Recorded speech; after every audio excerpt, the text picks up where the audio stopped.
एक ऐसी औषधि है दोस्तों जिसके फूलों का इस्तेमाल, जिसके पत्तों का इस्तेमाल, जिसके फलों का इस्तेमाल बहुत सी दवाइयों को बनाने में किया जाता है।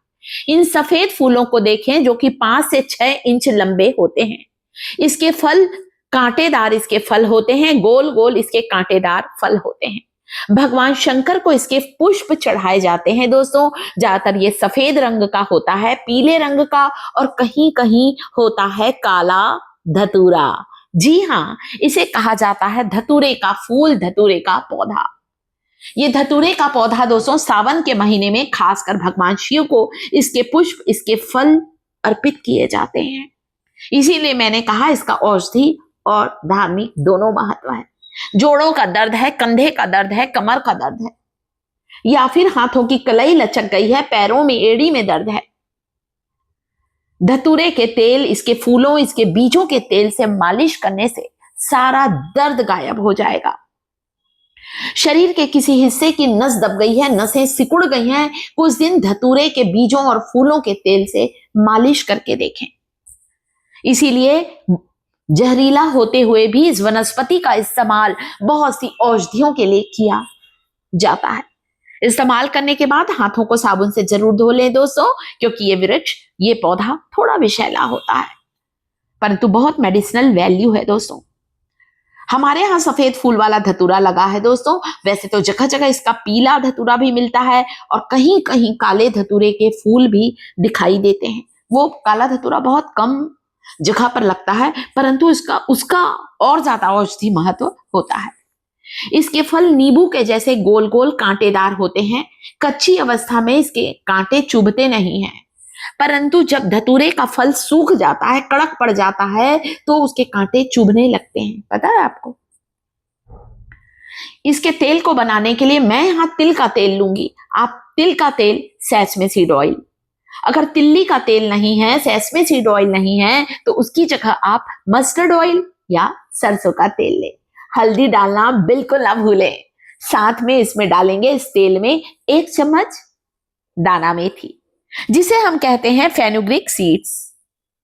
आयुर्वेद में धतूरे के फल का, इसके बीजों का बहुत ज्यादा महत्व होता है।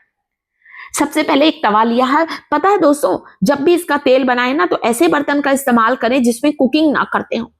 इस तवे पर मैं कभी भी रोटियां नहीं सेकती हूं, इसलिए मैंने इस तेल को बनाने इस्तेमाल किया है। 2 चम्मच डाला है तिल्ली का तेल, सेसमे सीड ऑयल, 1 चम्मच मेथी का बीज, फेनुग्रीक सीड्स और थोड़ी सी हल्दी। अब यहां पर धतूरे के पत्तों को गर्म करने रखें। सबसे पहले मैं पत्तों का प्रयोग बताऊंगी, कुछ चीजें खाना पीना भी बताऊंगी, साथ में बताऊंगी इसके फूलों का तेल। आप चाहें तो फूल भी डाल सकते हैं। 4-5 पत्तों को लीजिए, हल्का सा तिल के तेल, हल्दी मिले हुए तेल में गर्म कर लीजिए, ताकि इन पत्तों के जो नेचुरल ऑयल्स हैं वो ज्यादा से ज्यादा रिलीज हो सके और हमारे जोड़ों की सूजन, हमारे जोड़ों के दर्द को खत्म कर सके। चलिए चलते हैं गैस की ओर। इन पत्तों को हल्का सा सेकते हैं, इन पत्तों को हल्का सा गर्म कर लेते हैं। चलते हैं।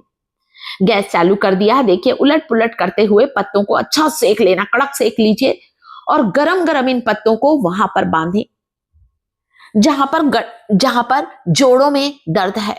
जैसे मेरे घुटनों में दर्द है, कई दिनों से दर्द था, कुछ दिन बांधा। यकीन मानिए दोस्तों, मेरे घुटने के दर्द से मुझे बहुत हद तक राहत मिली है। इतना गर्म जितना आप सहन करें, ठंडा करके मत बांधिएगा, मजा नहीं आएगा। घुटनों में लगा रहे हैं तो कम से कम 4 पत्ते लगाइए। यहां पर हाथों की कलाई पर लगा रही हूं तो केवल 3 पत्ते लगाए हैं। एक सूती कपड़े से लपेट ले, कोई भी पुराना कॉटन का कपड़ा ले, मोटा कपड़ा ले, ताकि कपड़े में इन पत्तों की गर्माहट लंबे समय तक बनी रहे। इसके बाद पास में वही गरम तवा रखा है, ये मेथी के बीजों की पोटली बनाई है कपड़े की, उसे गरम गरम सिकाई कर रही हूं। जोड़ों के दर्द से राहत पाना है तो मेथी का पानी पीना शुरू करें, मेथी के बीजों से सिकाई करना चालू करें, आपको तुरंत ही आराम मिलेगा। इतना ज्यादा ये गुणकारी होता है। चलिए चलते हैं गैस की ओर और मेथी के बीजों को अच्छी तरह से भून लेते हैं, सेक लेते हैं। गरम गरम इन बीजों को सूती कपड़े में लपेटकर इसकी पोटली बना लीजिएगा। आप।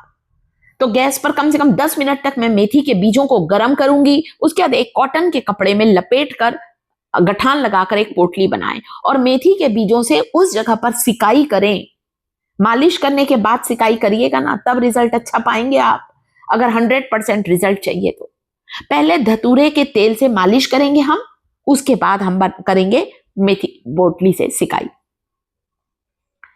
बस सूती कपड़ा लीजिए, ये लंबे समय तक गर्म रहता है। ये इतनी तेजी से असर करती गर्म सिकाई ज्वाइंट पेन गठियाबाद की रामबाण दवा है। नेचुरोपैथी से अपनी बीमारियों को हम आसानी से ठीक कर सकते हैं दोस्तों, इतना फायदेमंद है। तो हमारी ये पोटली सिकाई के लिए बनकर तैयार है। चाहे तो पास में एक गरम तवा रख लीजिए जिसमें इस मेथी की पोटली को बार बार गर्म करते जाना है और जोड़ों की सिकाई करना है। गर्दन में दर्द या फिर आपको कुछ भी कमर में दर्द है, कुछ दिन सिकाई करके देखें। धतूरे के तेल से पहले मालिश करें दोस्तों, और धतूरे का तेल बनाने के लिए धतूरे के बीजों को, इसके फूल और पत्तियों को तिल्ली के तेल या सरसों के तेल में पकाकर छान लीजिए और फिर मालिश करें और मेथी के बीजों की पोटली से सिकाई करें। तुरंत ही आपको आराम मिलेगा। मुझे भी बहुत फायदा हुआ है दोस्तों। इसके अलावा सुबह उठकर खाली पेट मेथी का पानी गर्म करके पिएं। 1 चम्मच फेनुग्रीक सीड्स को 1 गिलास पानी में रात भर भिगा दीजिए। सुबह आप देखेंगे मेथी के पानी का रंग बदल जाएगा, परंतु आपको मेथी के पानी को गर्म करके पीना है, सिप ले लेकर पिए। इससे भी ज्वाइंट पेन गठियाबाद की समस्या काफी हद तक ठीक होती है। सूजन उतर जाएगी, कैल्शियम का स्तर बढ़ने लगेगा और जब कैल्शियम का स्तर बढ़ता है तो अपने आप हमें जोड़ों के दर्द से आराम मिलता है। गरम गरम फेनुग्रीक वाटर को चाय कॉफी पीने से पहले आपको इसे पीना है। सारा दर्द होगा आपका छूमंतर। तो धतूरे का पौधा बहुत गुणकारी होता है दोस्तों, विषैला होता है, इसलिए हैंड वॉश जरूर